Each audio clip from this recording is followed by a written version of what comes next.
یہ کیسی ہوا آج معطر سی چلی ہے، معطر سی چلی ہے. یہ کیسی ہوا آج معطر سی چلی ہے،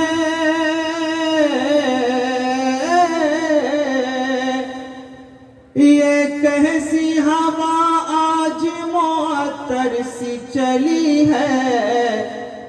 معمور فضائیں ہیں، مسرت کی گھڑی ہے، مسرت کی گھڑی ہے. پتھر اسے کہیے گا وہ دل ہی نہیں ہے، وہ دل ہی نہیں ہے. پتھر اسے کہیے گا وہ دل ہی نہیں ہے.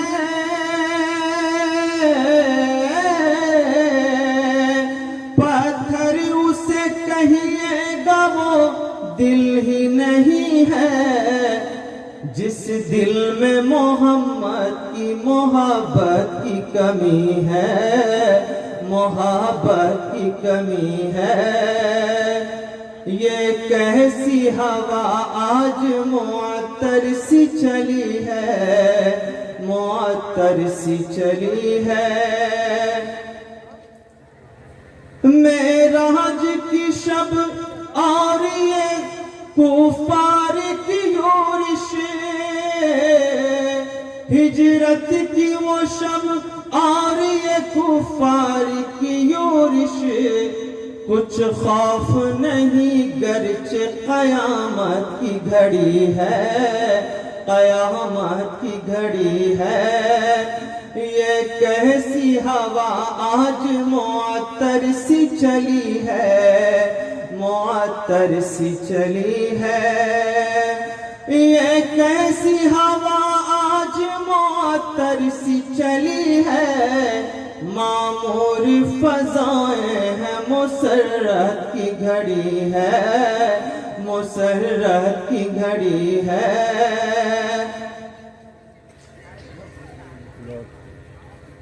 اور ایک ناز سے دو تین شعر اور ملاحظہ فرمائیں. مدینے کی زمین کتنی بھلی معلوم ہوتی ہے، مدینے کی زمین کتنی بھلی معلوم ہوتی ہے. مدینے کی زمین کتنی بھلی معلوم ہوتی ہے. فضا میں خلد کی خوشبو بسی معلوم ہوتی ہے. فضا میں خلد کی خوشبو بسی معلوم ہوتی ہے. مسلمان کا یہ عالم ہے، تقدس کے کلیجے میں ضیاء توحید و سنت کی سجی معلوم ہوتی ہے. ضیاء توحید و سنت کی سجی معلوم ہوتی ہے. نظر آتے ہر جانب اطیع اللہ کے جلوے، غرور شرک کی گردن کٹی معلوم ہوتی ہے. غرور شرک کی گردن کٹی معلوم ہوتی ہے. مدینے کی زمین کتنی بھلی معلوم فضا میں خلد کی خوشبو بسی معلوم ہوتی ہے۔ اسٹیج پہ تشریف فرما باوقار علماء کرام، مکھ اتیتھی، سمجھدار باشعور لوگ، دور دراز سے آئے ہوئے ہمارے معزز سامعین، علاقائی سطح کے سبھی لوگ، رات کے تقریباً 1 بج رہے ہیں، یعنی 1:15 ہونے کو ہے۔ یہ وقت وہ وقت ہے جب فرشتے آسمان دنیا کے ان حصوں میں چلے آتے ہیں جہاں سے جب بندہ پکارتا ہے تو اس کی پکار کو فرشتے ڈائریکٹ اللہ تبارک و تعالیٰ تک پہنچاتے ہیں۔ یعنی یہ کہہ سکتے ہیں آپ کہ رات کا یہ وقت قبولیت کا وقت ہے۔ یہ ایسا وقت ہے کہ جب بندہ سجدے میں سر رکھ کر روتا ہے تو اس کی آنکھ سے نکلنے والا آنسو کا ایک قطرہ عام دنوں میں نکلنے والے 1000 قطروں پہ بھاری پڑتا ہے۔ یہ وہ وقت ہے جس وقت میں ہم یہ کہہ سکتے ہیں کہ اللہ کی رحمتیں آپ کے آس پاس بکھری ہوئی ہیں، اور آپ جو بیٹھے ہوئے ہیں اللہ تبارک و تعالیٰ اس لمحے کو، ایک ایک لمحے کو، ایک ایک منٹ کو آپ کے اعمال میں کے اکاؤنٹ کے ایسے حصے میں ڈال رہا ہے کہ جہاں پر بہت ممکن ہے کہ اللہ کی بارگاہ میں جب کل آپ پہنچے، آپ کے نامہ اعمال میں کوئی نیکیاں نہ ہوں، آپ کو نامرادی کا احساس ہو، آپ کو اندر سے مایوسی ہو، اور اچانک یہ نیکی اچھل کر کے چلا آئے اور یہ نیکی بول پڑے کہ مولا ایسے وقت میں جب رات کی تاریکی میں 1 بج رہا تھا، پوری کائنات کے لوگ سو رہے تھے، لیکن تیرے کچھ دیوانے تھے، کچھ ماننے والے تھے، تجھ پہ کچھ مر مٹنے والے تھے، تجھ سے بے پناہ محبت کرنے والے لوگ تھے جو جلسے کی سرزمین میں بیٹھے ہوئے تھے، جلسہ گاہ میں بیٹھے ہوئے تھے۔ تو یقیناً وہاں پر یہ لمحہ اور یہ وقت اللہ کی بارگاہ میں ہو سکتا ہے کہ آپ کے لیے قبولیت کے اسباب پیدا کر دے، قبولیت کا راستہ نکال دے، اور اللہ کی بارگاہ میں آپ سرخرو ہو جائیں۔ تو میں یہ دعا کرتا ہوں کہ اللہ تبارک و تعالیٰ آپ کے بیٹھنے کو قبول فرمائے۔ اور جتنے لوگ یہاں پر بیٹھے ہوئے ہیں، کچھ لوگ پروگرام دیکھنے کے لیے آتے ہیں، کچھ سننے کے لیے آتے ہیں، کچھ دل میں اتارنے کے لیے آتے ہیں۔ تو جو دیکھنے والے ہوتے ہیں وہ پہلے 1-2 گھنٹے میں چلے جاتے ہیں بھیڑ بھاڑ دیکھ کر کے، اور جو کچھ سننے والے ہوتے ہیں وہ یہ پتہ کرتے ہیں کہ کون وقتہ، کون مقرر کیسا ہے، اس حساب سے پھر بیٹھتے ہیں، بقیہ اوقات وہ اپنا گھومتے رہتے ہیں۔ بقیہ جو دل میں اتارنے والے لوگ ہوتے ہیں، جس کی وجہ سے یہ سماج زندہ ہے، جس کی وجہ سے یہ سوسائٹی زندہ ہے، جس کی وجہ سے ہم یہ کہہ سکتے ہیں کہ ہم مسلمان ہیں، جس کی وجہ سے یہ کہہ سکتے ہیں کہ ہماری تہذیب زندہ ہے، ہمارا کلچر زندہ ہے، ہماری مریادہ زندہ ہے، تو دراصل وہ آخر وقت تک بیٹھے ہوئے لوگ ہوتے ہیں۔ مجھے کچھ بیچ میں اچانک ایمرجنسی سیوا کے طور پر میں آپ کے بیچ میرا آگمن ہو گیا ہے، تو میں یہ کوشش کروں گا کہ آپ کے بیچ کچھ دل کی باتیں آپ کے دل تک پہنچاؤں۔ پہلی مرتبہ آپ کی بارگاہ محبت میں ولی اللہ صاحب کی مہربانی اور یہاں کے لوگوں کی مہربانیوں کی وجہ سے، اور خاص طور سے ہمارے دوست کلاس میٹ شیخ فضل الرحمان اٹاوی صاحب کی مہربانی سے، آپ کے دیار میں آپ کی محبت کے سہارے آپ کے یہاں آپ کے علاقے میں آیا۔ مدرسہ دیکھا، وہاں کی چہار دیواری دیکھی، آپ کا ملنا دیکھا، بیٹھنا دیکھا، انتظام دیکھا، بہت خوشی ہوئی۔ سوشل سائٹ کا زمانہ ہے، آپ کو یہ بتانے کی قطعی ضرورت نہیں ہے کہ میں کون ہوں، کہاں سے آتا ہوں۔ کبھی بھی یوٹیوب پہ سرچ کر کے آپ یہ اندازہ لگا سکتے ہیں کہ آپ کے بیچ کون آیا تھا، کون گیا ہے۔ کچھ منٹ آپ سے بات کرنی ہے، جب تک آپ میرے ساتھ ہیں میں آپ کے ساتھ ہوں، پھر اس کے بعد انشاءاللہ پھر میں اپنی جگہ لوں گا، اور یہ دعا کروں گا اللہ تبارک و تعالیٰ سے کہ مولا اگر میں یہ باتیں رات کے اس وقت میں بہت دل سے اگر کہہ رہا ہوں تو تو اپنے بندوں کے اور یہاں پر بیٹھے ہوئے سامعین کے دلوں تک پہنچا دے۔ آمین۔ دیکھیے میں اتفاق سے ان لوگوں میں نہیں ہوں جنہیں لفظوں کی تجارت کرنی آتی ہو یا کسی سیاسی پارٹی سے تعلق ہو، میں جو بولتا ہوں وہی بات بولتا ہوں کہ کسی شاعر نے کہا کہ جو دل پہ گزرتی ہے رقم کرتے رہیں گے۔ میں نے قرآن حکیم کی ایک آیت پڑھی ہے، اللہ جل شانہ قرآن حکیم کے اندر فرماتا ہے فَبِمَا رَحْمَةٍ مِّنَ اللَّهِ لِنْتَ لَهُمْ وَلَوْ كُنْتَ فَظًّا غَلِيظَ الْقَلْبِ لَانفَضُّوا مِنْ حَوْلِكَ۔ اللہ تبارک و تعالیٰ ڈائریکٹ اپنے محبوب سے مخاطب ہے۔ اللہ فرماتا ہے یہ اللہ تعالیٰ کی خاص رحمت ہے، خاص عنایت ہے کہ اللہ تبارک و تعالیٰ نے آپ کو نرم دل پیدا کیا، غلیظ القلب، اور آپ کا دل سخت نہیں ہے۔ اللہ نے آپ کو نرم دل پیدا کیا، آپ کا دل سخت بھی نہیں ہے۔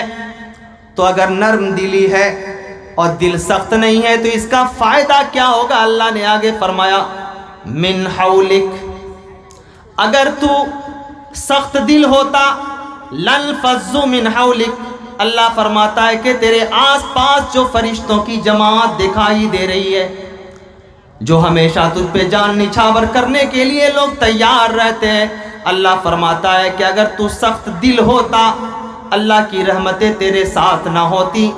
اللہ فرماتا ہے من حولک لنفضوا من حولک، یہ جو صحابہ کرام کی جماعت ہے یہ تجھ سے الگ ہو جاتی ہے، تجھ سے مفر ہو جاتی، تجھ سے بدزن ہو جاتی۔ پتہ کیا چلا کہ اگر کوئی انسان سخت دل ہوگا، اس کے دل میں نرمی نہیں ہوگی تو پھر اس کے آس پاس لوگ نہیں رہیں گے۔ اگر اس کی زبان خراب رہے گی، اگر اس کی گفتگو خراب رہے گی، اس کے بولنے کا انداز غلط رہے گا، اس کے بات کرنے کا اسلوب غلط رہے گا تو لوگ اس سے الگ ہو جائیں گے۔ اس سے یہ معلوم ہوا کہ زندگی کے کسی بھی میدان میں اگر آپ سکسیس ہونا چاہتے ہیں، میدان میں کامیاب ہونا چاہتے ہیں، تو اس کے لیے پہلی شرط یہ ہے کہ آپ کا دل سخت نہ ہو، نرم دل ہو۔ نبی کریم صلی اللہ علیہ وسلم کی نرمی کے بارے میں حضرت انس بیان کرتے ہیں، صحیح بخاری کی روایت ہے، کان رسول اللہ صلی اللہ علیہ وسلم احسن الناس خلقا۔ میرے دوستو تمہیں یہ جان کے حیرت ہوگی، یہ وہ انس ہیں جو رسول گرامی صلی اللہ علیہ وسلم کی خدمت میں، آپ کی صحبت میں، آپ کے ساتھ رہ کر کے انہوں نے 10 سال کی مدت گزاری۔ 10 سال کی مدت کم نہیں ہوتی میرے دوستو۔ ایک معمولی کسی ورکر کو آپ کسی کام کے لیے رکھتے ہیں، اپنے گھر میں کام کاج کے لیے رکھتے ہیں، صبح کو آپ نے رکھا، شام تک وہ آپ سے ناراض ہو جاتا ہے، لیکن اللہ اکبر، حضرت انس کی شہادت دیکھیے، حضرت انس کی گواہی دیکھیے۔ حضرت انس بیان کرتے ہیں یہ وہ انس ہے جو رسول گرامی صلی اللہ علیہ وسلم کی خدمت میں 10 سال تک رہے۔ آدمی بہتر کیسے ہوتا ہے سماج کے اندر؟ اگر آپ اچھا ہونا چاہتے ہیں، بہتر ہونا چاہتے ہیں تو کیسے بہتر ہوں گے یہ میں آپ کو بتلانا چاہتا ہوں۔ لوگوں میں محترم ہونا چاہتے ہیں تو کیسے ہوں گے؟ حضرت انس رضی اللہ عنہ بیان کرتے ہیں میں نے اپنی زندگی میں اللہ کے رسول سے زیادہ بہترین انسان کوئی نہیں دیکھا۔ ایک مرتبہ کی بات ہے، حضرت انس بیان کرتے ہیں ایک مرتبہ اللہ کے رسول جناب محمد الرسول اللہ صلی اللہ علیہ وسلم نے فرمایا کہ اے انس، نماز کا وقت ہو رہا ہے، وضو کے پانی کا انتظام کرو۔ وہ لوگ غور سے سنو جو اپنے ماتحتوں کو، اپنے نیچے رہنے والے لوگوں کو، اپنے نوکروں کے ساتھ غلط کام کرتے ہو، ان کے ساتھ غلط برتاؤ کرتے ہو، اور پھر آج کل جو سماجی اور معاشرتی سطح پر سوسائٹی میں جو بہت سارے نیتا لوگ ہوتے ہیں، ان کی زبان دیکھو تو دیکھ کر کے آپ کو پتہ نہیں کون کون سی چیزیں یاد آ جائیں۔ بہتر انسان کیسے ہوتا ہے یہ رسول گرامی صلی اللہ علیہ وسلم کی زندگی سے سیکھو۔ کیا بات ہے کہ آج مسلمان اپنی بات کو بول بول کر کے اپنا گلا پھاڑ لیتا ہے۔ کیا بات ہے کہ بڑی بڑی ٹولی ہے، لوگ جا رہے ہیں، کہہ رہے ہیں کہ صاحب یہ کام ہے غلط، اس کو مت کرو، اچھا کام کرو، لوگ بات نہیں مان رہے۔ معاملہ کیا ہے؟ معاملہ یہ ہے کہ ہماری زندگی میں ہماری زبان کا جو معاملہ ہے وہ ہمارے عمل سے کٹ گیا ہے، ہمارے عمل سے الگ ہو گیا ہے۔ عمل تو وہ ہے جو آپ کے آس پاس رہنے والے لوگ یہ شہادت پیش کرنے لگے کہ اس سے بہتر کوئی انسان نہیں۔ حضرت انس بیان کرتے ہیں نبی کریم صلی اللہ علیہ وسلم سے زیادہ حسن اخلاق کا انسان میں نے کسی کو نہ دیکھا۔ حضرت انس کہتے ہیں ایک مرتبہ اللہ کے رسول نے کہا انس پانی کا انتظام کرو، وضو کرنا ہے۔ حضرت انس پانی کے انتظام کے لیے ایک مٹی کے لوٹے میں کچھ آگے بڑھ گئے۔ انس بیان کرتے ہیں اللہ کے رسول بیٹھے ہوئے تھے، انتظار کر رہے تھے کہ انس پانی لے کے آئے گا تو کائنات کا امام وضو فرمائے گا۔ انس کہتے ہیں کہ پانی لانے کے لیے کچھ دور چلا گیا، کافی تاخیر ہو گئی، پانی لے کر کے اللہ کے رسول کے قریب آ رہا تھا، اچانک مٹی کا وہ لوٹا ہاتھ سے چھوٹ کر کے زمین پہ گر گیا۔ میرے دوستوں مجھے تم بتاؤ کہ اگر تم کسی آدمی کے کو کوئی بڑا کام دو کہیں جانے کے لیے، کہنے کے لیے، کرنے کے لیے، اور اچانک سے وہ آدمی اس کام کو آپ کے سامنے بگاڑ دے تو آپ کے دل پہ کیا گزرے گی؟ آپ اپنی زبان سے گالی دو گے، بری بات کہو گے، لعن طعن کہو گے، حد تو یہ ہے کہ ماں بہن سب کی گالیوں سے نواز دو گے۔ لیکن حضرت انس بیان کرتے ہیں کہ جب مٹی کا لوٹا گرا میری نگاہیں نیچی تھی، میں یہ سوچ رہا تھا کہ اللہ کے رسول پہ کیا گزرے گی۔ اللہ کے رسول کو معلوم ہوگا، اگر نبی کونین نے دیکھا ہوگا کہ انس نے پانی اتنے دیر انتظار کرنے کے بعد بھی انس نے پانی گرا دیا ہے تو اللہ کے رسول کو کہیں ناگوار نہ گزرے۔ حضرت انس بیان کرتے ہیں کہ میں نے دیکھا اللہ کے رسول کی طرف جھجکتے ہوئے دیکھا، شرماتے ہوئے دیکھا، لجاتے ہوئے دیکھا، تو دیکھا کہ کائنات کا امام حضرت انس کو دیکھ کر کے تبسم فرما رہے ہیں۔ سبحان اللہ۔ ہے محبت میں وہ طاقت کے بنے سنگ بھی موم، ہے محبت میں وہ طاقت کے بنے سنگ بھی موم، حسن اخلاق سے کافر کو مسلمان کر دے۔ معاملہ یہ ہے کہ آج ہم نے رسول گرامی صلی اللہ علیہ وسلم کی محفلیں تو ضرور سجائی ہیں، ہم نے یہ ضرور سجا لیا ہے کہ محبت رسول پہ گفتگو ہو، ہم نے یہ ضرور طے کر لیا ہے کہ اللہ کے رسول کے اخلاق پہ بات ہو، لیکن جب بات آ جائے عمل کی، جب بات آ جائے کردار کی، جب بات آ جائے اچھے طریقے سے گفتگو پیش کرنے کی تو بڑے بڑے سرما ننگے دکھائی دیتے ہیں۔ نبی کریم صلی اللہ علیہ وسلم معراج کے سفر سے واپس آئے، اسی زمرے کی ایک بات سنو، اللہ کے رسول معراج کے سفر سے آئے، اللہ کے رسول نے فرمایا کہ لوگوں میں تمہیں ایک بات بتاؤں، میں نے جہنم کے اندر زیادہ تر لوگوں کو صرف اس زبان کی وجہ سے جلتے ہوئے دیکھا ہے۔ آپ دیکھیے کہ پورے سماج اور معاشرے کے اندر جتنا بھی بگاڑ پیدا ہو رہا ہے یہ سب زبان کی وجہ سے۔ نبی کریم صلی اللہ علیہ وسلم نے ایک موقع پر فرمایا کہ لوگوں تم مجھے 3 چیز کی ضمانت دے دو، بعض روایتوں کے مطابق 2 چیز کی ضمانت دے دو، میں تجھے جنت کی ضمانت دیتا ہوں۔ اللہ کے رسول فرماتے ہیں کہ لوگوں تم مجھے آنکھ کی ضمانت دے دو، زبان کی ضمانت دے دو، شرمگاہ کی ضمانت دے دو، اور بعض روایت کے مطابق کہ تم مجھے شرمگاہ کی ضمانت دے دو اور تم اپنی زبان کی ضمانت دے دو، بعض روایت کے مطابق زبان کی اور آنکھ کی ضمانت دے دو۔ اللہ کے رسول فرماتے ہیں کہ میں تجھے جنت کی ضمانت دیتا ہوں۔ آپ دیکھیے پورے سماج اور معاشرے کے اندر آج کی تاریخ میں یہ جو دل کی سختی ہے، کسی کی بات کو برداشت نہ کرنا، کہ کوئی بولے تو ہوپلیس ہو جانا، کوئی بولے تو فرسٹریشن کا شکار ہو جانا، ایسا غصے سے اتاولا ہو جانا کہ جیسے سامنے والے آدمی کا منہ نوچ کر کے آدمی بھاگ جائے گا۔ عجیب قسم کا، ہر آدمی ایسا لگتا ہے کہ فرسٹریشن کا شکار ہے، ہر انسان کے پاس ٹمپریچر ہائی ہے، کوئی کسی کی بات برداشت کرنے کو تیار نہیں۔ آپ دیکھیے رسول گرامی صلی اللہ علیہ وسلم کو اللہ تبارک و تعالیٰ نے ان کے سر پہ 40 سال کی عمر میں نبوت کا تاج رکھا۔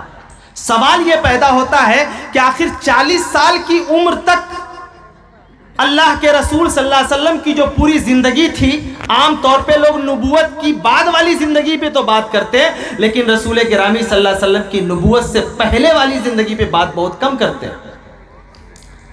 کیا کسی عام انسان کو اگر کہہ دیا جائے کہ صاحب اس کو میں نے بڑے پوسٹ پہ رکھ دیا، کیا آسانی سے لوگ مان لیں گے؟ نہیں۔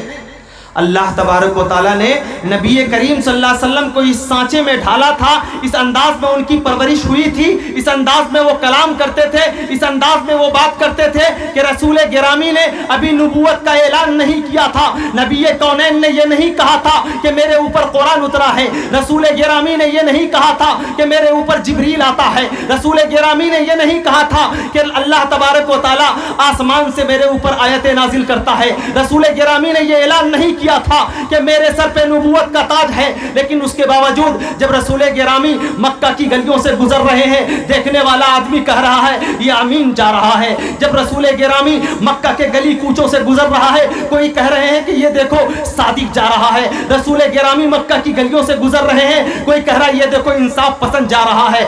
رسول گرامی مکہ کی گلیوں سے گزر رہے ہیں، کوئی کہہ رہا ہے دیکھو امانت دار جا رہا ہے۔ رسول گرامی مکہ کی گلیوں سے گزر رہے ہیں، کوئی کہہ رہا ہے یہ پیار کرنے والا جا رہا ہے۔ رسول گرامی مکہ کی گلیوں سے گزر رہے ہیں، کوئی کہہ رہا ہے اخلاق پیش کرنے والا جا رہا ہے۔ نبی گرامی مکہ کی گلیوں سے گزر رہے ہیں، کوئی کہہ رہا ہے محبت کرنے والا جا رہا ہے۔ رسول گرامی مکہ کی گلیوں سے گزر رہے ہیں، نبوت کو کوئی نہیں مان رہا ہے، قرآن کو نہیں مان رہا ہے، لیکن رسول گرامی کے اچھے ہونے پر ابو جہل بھی کہہ رہا ہے یہ آدمی تو اچھا ہے، ابو لہب بھی کہہ رہا ہے رسول گرامی اچھے ہیں، مکہ کے بڑے بڑے رئیس کہہ رہے ہیں کہ رسول گرامی بڑے اچھے ہیں۔ سوال یہ پیدا ہوتا ہے میرے رسول نے ابھی قرآن کے بارے میں لوگوں کو بتایا نہیں، لیکن امین کا لقب لگ گیا۔ رسول گرامی نے ابھی آسمان سے تعلق کے بارے میں بتایا نہیں، لوگ صادق کہنے لگے۔ ارے پتہ یہ چلا کہ اگر کسی سماج اور معاشرے کے اندر اگر آپ قیادت کرنا چاہتے ہیں، اس سماج کو آگے بڑھانا چاہتے ہیں، اپنی کمیونٹی کو دور لے جانا چاہتے ہیں، تو سب سے پہلے اپنے جسم کے اندر، اپنے ذہن کے اندر، اپنے دماغ کے اندر، اپنے کریکٹر کے اندر، اپنے کردار کے اندر محبتوں کا، اخلاق کی ایسی انرجی بھر دو، ایسی اسپرٹ بھر دو کہ تمہارا دشمن جب دیکھے تو تمہیں دیکھ کر کے محبت کرنے لگے، تم سے حسد کرنے والا جب دیکھے تو لگے کہ کتنا پیارا انسان ہے۔ دوستو یہی رسول گرامی صلی اللہ علیہ وسلم کی تعلیمات ہے۔ اس لیے تو علامہ اقبال کہتے ہیں وہ بجلی کا کڑکا تھا یہاں سوتے ہادی، وہ بجلی کا کڑکا تھا یہاں سوتے ہادی، عرب کی زمین جس نے ساری ہلا دی، عرب کی زمین جس نے ساری ہلا دی۔ نبی نے نبوت کا اعلان ابھی نہیں کیا، لیکن رسول گرامی صلی اللہ علیہ وسلم کی شخصیت، ان کی ذات، ان کا کردار، ان کا اخلاق، ان کی ایکٹیویٹی، ان کی بات، ان کی گفتگو، لوگوں کے ساتھ معاملات ایسے تھے کہ جو رسول گرامی صلی اللہ علیہ وسلم کو دیکھتا نبی کونین سے محبت کرنے لگتا۔ اسی لیے تو قرآن چیختا ہے اِنَّكَ لَعَلَىٰ خُلُقٍ عَظِيمٍ۔ رسول گرامی ایسے نہیں ہیں۔ آپ علماء کرام بیٹھے ہوئے ہیں، عظیم کا صیغہ اچھی طریقے سے جانتے ہیں یہ کہاں پہ آتا ہے، یعنی میرے رسول اخلاق کے اس آکاش پہ بیٹھے ہوئے ہیں، میرے رسول اخلاق کے اس آسمان پہ بیٹھے ہوئے ہیں، میرے رسول اخلاق کی اس بلندی پہ ہیں، میرے رسول اخلاق کے اس سیما پہ ہیں جس بلندی پہ کوئی عام انسان نہیں پہنچ سکتا۔ رسول گرامی اخلاق کی اس بلندی پہ ہے جس بلندی پہ اگر بڑا سے بڑا کلیجہ کا انسان دیکھے تو اس کی آنکھ چودھیا جائے اور کہے کہ کیا اتنے بڑے دل کا کوئی انسان بھی ہو سکتا ہے۔ یہ رسول گرامی صلی اللہ علیہ وسلم کی اخلاق اور محبت کا اثر۔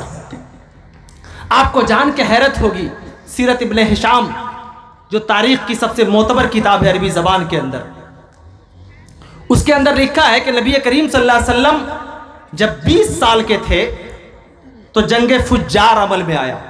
ایک ایسی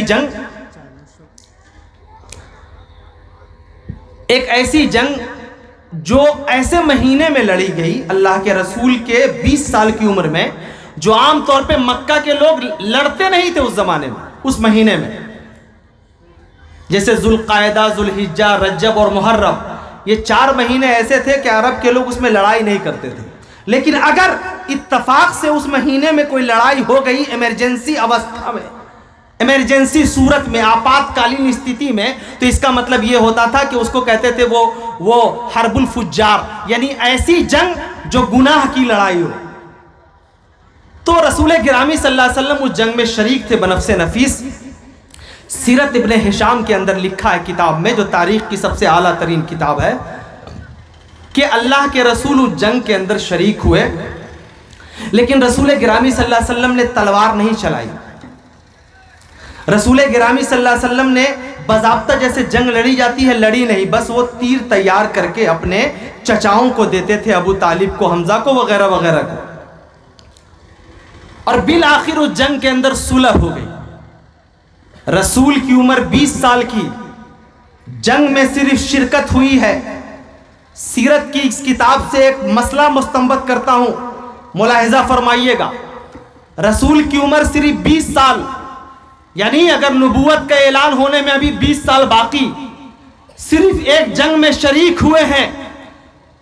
منطق میں ایک اصول ہے کہ نسبت سے شے ممتاز ہو جاتی ہے، گرچہ یہ اصول ہر جگہ فٹ نہیں بیٹھتا ہے۔ جیسے بہت سارے ہمارے بھائی لوگ جو تعزیہ بنانے والے لوگ ہوتے ہیں نا، تو وہ سمجھاتے ہیں، جب مطلب کچھ کم پڑھے لکھے لوگوں کو سمجھاتے ہیں کہ دیکھیے یہ جو ان کا اپنا ایک انداز ہوتا ہے، یہ جو تعزیہ آپ دیکھ رہے ہیں اس تعزیہ کو مت دیکھیے، یہ تعزیہ عجیب ہے، یہ تعزیہ گرچہ چمک رہا ہے، یہ تعزیہ گرچہ یہ ہے وہ ہے، لکڑی کا ہے، یہ گھر میں گرچہ اس میں چمکین لگی ہوئی ہے، یہ چمک رہا ہے۔ یہ وہابی لوگ کہتے ہیں کہ یہ بدعت ہے، وہابی لوگ کہتے ہیں یہ فلاں ہے۔ ارے وہ وہابی کیا جانے، اس کی نسبت تو امام حسین سے ہے، اور منطق کا یہ اصول ہے کہ نسبت سے شے ممتاز ہو جاتی ہے۔ دیکھنے میں تعزیہ خراب ہے، نسبت امام حسین سے مل گئی ہے تو یہ تعزیہ معتبر ہو گیا۔ اللہ نعوذ باللہ من ذالک۔ اس کا مطلب تو یہ ہوا کہ صاحب اگر ہم اپنے جوتے کو سر پہ رکھ لیں تو چونکہ سر سب سے اونچا ہے تو ہم کیا کریں کہ یہ جوتا کو اٹھا کر کے سر پہ رکھ لیں، تو اس کا مطلب وہ کیا کہ جوتے کو ٹوپی کا مقام حاصل ہو جائے گا چونکہ سر پہ رکھ دیا گیا، یہی تو کہیں گے صاحب۔ لیکن رسول گرامی صلی اللہ علیہ وسلم 20 سال کی عمر میں ایک جنگ میں شریک ہوئے اور صلح ہو گئی۔ پتہ یہ چلا کہ رسول گرامی صلی اللہ علیہ وسلم کی شرکت، ان کی شمولیت، ان کی موجودگی انسان کی صلح و آشتی کا ضامن ہے۔ یعنی رسول گرامی صلی اللہ علیہ وسلم کہیں بھی رہے تو وہاں پہ صلح، آشتی، محبت، اخوت، بھائی چارگی، میل جول اور آپسی محبت کا ایک ایسا سندیش پیش کیا ہمارے کونین کے امام نے، جس کی پوری دنیا اس کی مثال دینے سے قاصر ہے۔